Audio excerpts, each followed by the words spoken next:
Dia 15 de novembro, nós celebramos a Proclamação da República no Brasil. Ela foi proclamada em 1889 e foi liderada por militares, por uma classe bem específica do então Império Brasileiro. Mas será que atualmente nós vivemos uma plena república? O Brasil ainda precisa melhorar em seus aspectos políticos republicanos?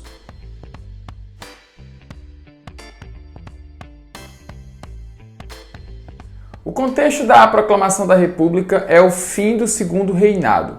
Dom Pedro II, que viveu entre 1825 e 1891, perdeu apoio de muitos grupos importantes, como por exemplo os cafeicultores, os militares e o da própria Igreja Romana. Além disso, nós temos uma grave crise econômica gerada após a vitória na Guerra do Paraguai, que ocorreu entre 1864 e 1870 aproximadamente. O movimento de abolição da escravidão, que de certa maneira foi apoiada por Dom Pedro II, também desagradou parte importante da sociedade brasileira.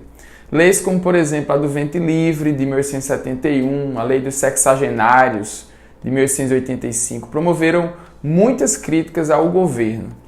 E como fatores que promoveram a proclamação da República, nós temos alguns que são os mais importantes, digamos assim. O primeiro deles é o crescimento do positivismo, aquela concepção do francês Auguste Comte. Os positivistas consideravam que a história humana é um constante processo de evolução, sempre para melhor. Para estes, a monarquia deveria ser derrubada e a república implantada. Os setores que apoiavam as ideias republicanas eram vários. A ideia também de ter um imperador estrangeiro liderando o país não agradava muito. Com o crescimento das ideias republicanas, nós temos, por exemplo, a formação do Clube Republicano, lá no ano de 1870, nas cidades do Rio de Janeiro e também em São Paulo.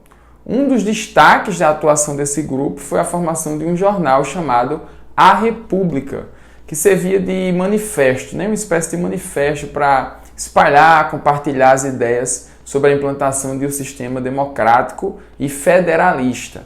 A chamada questão militar também foi outro fator importante para a proclamação da República.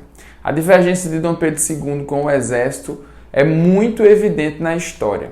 Após a vitória na Guerra do Paraguai, forças militares, especialmente o exército, começaram a exigir maiores benefícios, maior atenção do governo. Com o apoio de alguns representantes do Exército para o fim da escravidão, o governo, através do ministro de Guerra, ele tenta calar esses militares específicos que apoiam o fim da escravidão. Mas isso foi em vão, porque grande parte dos militares não obedeceram, não ouviram a isso e continuaram defendendo a abolição. Aqui temos, por exemplo, o surgimento da liderança de Deodoro da Fonseca, que seria o primeiro presidente do Brasil e líder do movimento de proclamação da República. Outra questão é a questão religiosa. Dom Pedro II ele não acatou a orientação do Papa Pio IX em proibir a participação de maçons na Igreja Romana. Ele usou o padroado, ou seja, a Igreja era submissa ao Estado, uma vez que o catolicismo era a religião oficial do Brasil. Então ele não apoiou a causa romana e entrou em conflito com a igreja, perdeu apoio dos religiosos, 2 bispos foram presos, depois ele teve que libertar os bispos e isso gerou uma situação muito desagradável. Deste modo, diante de todo esse cenário exposto aí, os militares, em 15 de novembro de 1889, eles rumam ao chamado golpe militar republicano.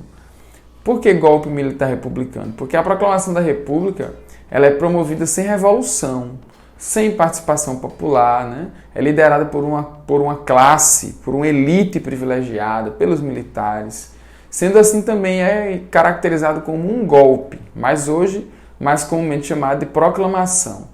Como diz Aristides Lobo, o povo assistiu perplexo, bestializado, todo o processo de fim do Império. Por quê? Porque não houve sequer participação popular neste processo. Convém lembrar que o próprio Deodoro da Fonseca ele não era muito favorável à República, ele desejava apenas dar um fim ao Império Brasileiro. Desta forma, a gente para pensar, né? Visto que o povo não participou, convém afirmar que a república ela deve ser democrática, ou seja, deve haver participação popular. A coisa pública, a res publica, ela é do povo.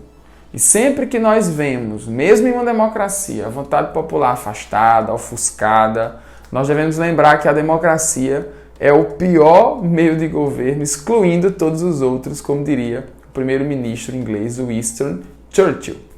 Então, que nós possamos construir um país, né, com sempre maior participação popular e que nós, como povo, como cidadãos, temos cada vez mais consciência política, posicionamento, né, e participação.